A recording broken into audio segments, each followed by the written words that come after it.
អ្វីដែលខ្ញុំសង្កេតឃើញចេះនៅសហរដ្ឋអាមេរិកបងប្អូនធ្លាប់ស្គាល់ហើយ Ken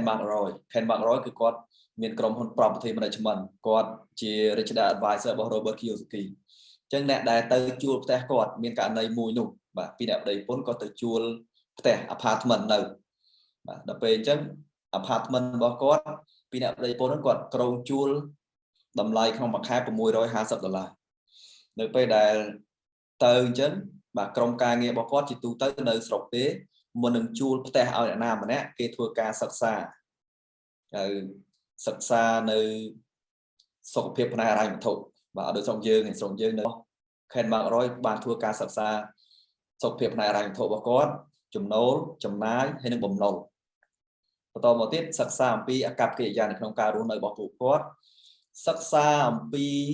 ការងារដែលគាត់កំពុងតែធ្វើក្រុមហ៊ុនសិក្សាអំពីប្រាក់ចំណូលរបស់ក្រុមហ៊ុនមិនមែនប្រាក់ចំណូលរបស់គាត់ចេញពីក្រុមហ៊ុនទេសិក្សាពីក្រុមហ៊ុននឹងទាំងមូលអញ្ចឹងនៅពេលដែលសិក្សាហើយពួកគាត់អត់ផ្ដល់ឱកាសដើម្បីពីអ្នកបរិយាបន្ននឹងទៅជួល apartment គាត់នៅទេអូខេបងប្អូនស្ដាប់ឲ្យតន់មនុស្សដដែលហ្នឹងគាត់ទៅខ្ចីលុយធនាគារបានហើយទៅទិញ condo នៅហើយមនុស្សស្តៀងគាត់អញ្ចឹងជាច្រើនអ្នកគេអនុគ្រោះឲ្យគាត់មាន credit ដើម្បីខ្ចីលុយធនាគារដល់ពេលនោះ Ken McElroy គាត់ប្រាប់ Robert ថាត្រៀមវិបត្តិសេដ្ឋកិច្ចពិភពលោកឬក៏វិបត្តិសេដ្ឋកិច្ចនៅក្នុងសហរដ្ឋអាមេរិកចាប់ផ្ដើមមានបដាហើយអញ្ចឹងនៅពេលនោះខ្ទង់ផ្នែកឆ្នាំ2004 2005ឆ្នាំ2006អូ real estate នៅពេលនោះគឺ boom មែនតើបាទម្នាក់មានន័យថាវាឡើងថ្លៃតែបញ្ហាមានអ្នកទិញមានតែអ្នកចង់លក់ហើយអ្នកទិញទៅគឺជាប់តែម្ដងអញ្ចឹងនៅក្នុងអំឡុងពេលនោះអ្នកដែលគាត់មានលទ្ធភាពគ្រប់គ្រាន់អ្នកដែលមានចំណេះដឹងផ្នែកហិរញ្ញវត្ថុហើយនឹងអ្នកដែលគាត់អត់សូវមានមូលដ្ឋានផ្នែកហិរញ្ញវត្ថុគាត់ដួលហើយអូខេឆ្នាំ2011ខ្ញុំពីអ្នកភរិយារបស់ខ្ញុំបានទៅកក់អចលនទ្រព្យមួយកន្លែងនៅពេលហ្នឹងបាទគេហៅ domino effect of financial crisis អញ្ចឹងឆ្នាំ2007ក៏អត់មានបញ្ហាទេឆ្នាំ2008ក៏គាត់អត់មានបញ្ហាដែរឆ្នាំ2009ក៏គាត់អត់មានបញ្ហាអីដែរឆ្នាំ2010ក៏គាត់អត់មានបញ្ហាដែរឆ្នាំ2011ខ្ញុំទិញអចលនទ្រព្យនៅកន្លែងគាត់ដែលគាត់ក្រោកធ្វើហើយក៏អត់បានសាងសង់កន្លែងនោះរហូតដល់ថ្ងៃនេះខ្ញុំចែករំលែកសម្រាប់បងប្អូនយើងនៅពេលនេះអ្វីដែលខ្ញុំអាចនិយាយវិបត្តិសេដ្ឋកិច្ចរបស់ពិភពលោកដោយសារតែ COVID ឆ្នាំ2020ឆ្នាំ2021ឆ្នាំ2022 3ឆ្នាំហ្នឹងគឺជាវិបត្តិដែលកើតឡើងដោយផ្ទាល់ដោយសាលារៀនខ្ញុំជឿថានឹងបន្តបិទហើយនឹងអាជីវកម្មមួយចំនួននឹងបន្តបិទហើយនឹងអ្នកធ្វើវិស័យអចលនទ្រព្យមួយចំនួនគាត់នឹងអាចមានបញ្ហាប្រឈមមុខវាមានបន្តមកហើយតែមានអ្នកដែលគាត់នឹងមានបញ្ហាបន្តទៀតដោយករណី case ដែលខ្ញុំបានធ្វើនៅឆ្នាំ2011អញ្ចឹងអាចឆ្នាំ2023ឆ្នាំ2024ឆ្នាំ2025ហើយរឿងទាំងអស់នេះដោយទីប្រឹក្សារបស់ប្រធានរោងពុម្ពផលិតដុល្លារអញ្ចឹងគាត់និយាយថាវាមិនមែនជារឿងបែបអារម្មណ៍ទេគឺជារឿងបែប science គឺជារឿងបែបវិទ្យាសាស្ត្រឲ្យតែយើងមានចំណេះដឹងមានបទពិសោធន៍មានអីមួយចំនួនយើងអាចមើលឃើញហើយយើងអត់អាចប្រើផ្នែកទទេមើលឃើញទេយើងប្រើនៅ insight knowledge របស់យើងទៅយើងមើលឃើញអូខេជំហានទី1ពាក្យមួយគឺ due diligence មានន័យធ្វើការសិក្សាស្រាវជ្រាវឲ្យលម្អិតជាមួយនឹងអចលនទ្រព្យដែលបងប្អូនធ្វើ due diligence បើសិនជាយើងទិញផ្ទះជាទូទៅយើងយល់ពាក្យមួយគឺ pro forma បងប្អូនអាចសេនៅខាងក្រោមសូម្បីតែយើងទិញក្រុមហ៊ុនក៏យើងសិក្សាពី pro forma ដែរ pro forma មានន័យថា financial performance of the deal ន័យថាតើអចលនទ្រព្យហ្នឹងតម្លៃប៉ុណ្ណឹង down pay ប៉ុណ្ណឹងធៀបជាមួយនឹងប្រាក់ចំណូលដែលយើងយកបានអញ្ចឹងមានន័យថាសុខភាពផ្នែកហិរញ្ញវត្ថុរបស់អចលនទ្រព្យឬក៏ទ្រព្យដែលយើងធ្វើការទិញចូលប៉ុន្មានចេញប៉ុន្មានហើយសល់ឲ្យយើងប៉ុន្មានបាទកន្លែងហ្នឹងសំខាន់ហើយដើម្បីដឹង pro forma ហ្នឹងគេមាន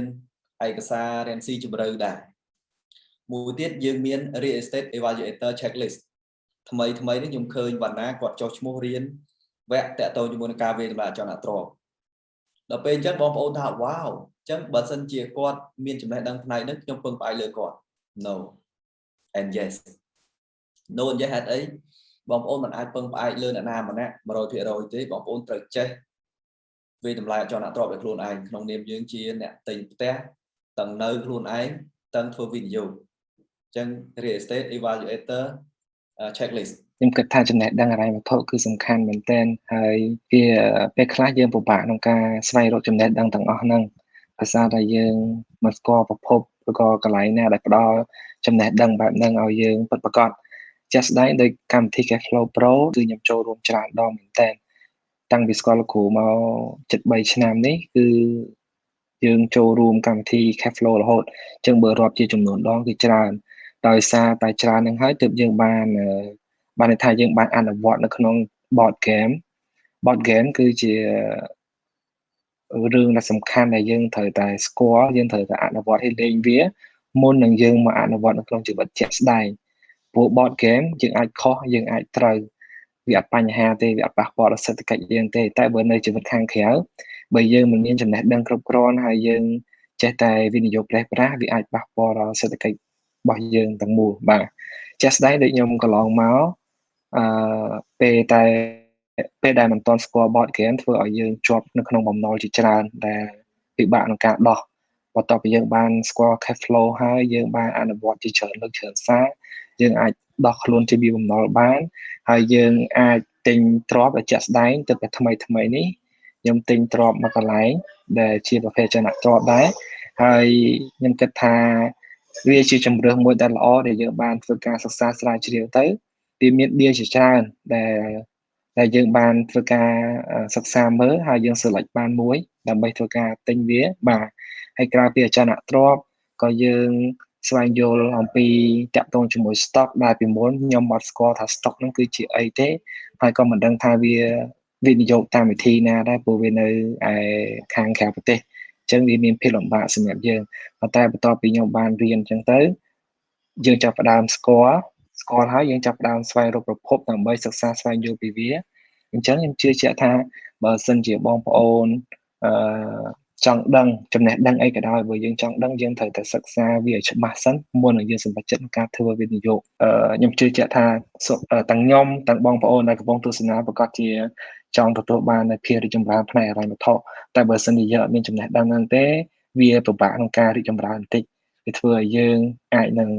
ប្រើពេលវេលាយូរជាងអ្នកដែលគេមានបទពិសោធន៍និងមានជំនាញអញ្ចឹងក៏សូមលើកទឹកចិត្តដល់បងប្អូនទាំងអស់គ្នាបើសិនជាចង់ស្វែងយល់ឲ្យកាន់តែច្បាស់យើងអាចចូលរួមអនុវត្តនៅក្នុងកម្មវិធី Cashflow Pro ហើយកុំចូលតែម្ដងក៏វាអត់ទទួលបានលទ្ធផលអីដែរតើយើងចូលឲ្យបានច្រើនព្រោះថាចំណេះដឹងយើងអាចរៀនមួយថ្ងៃហើយចេះទេតើយើងបន្តរៀនរហូតរៀនហើយអនុវត្តទើបវាទទួលបានលទ្ធផលល្អប្រសើរបាទ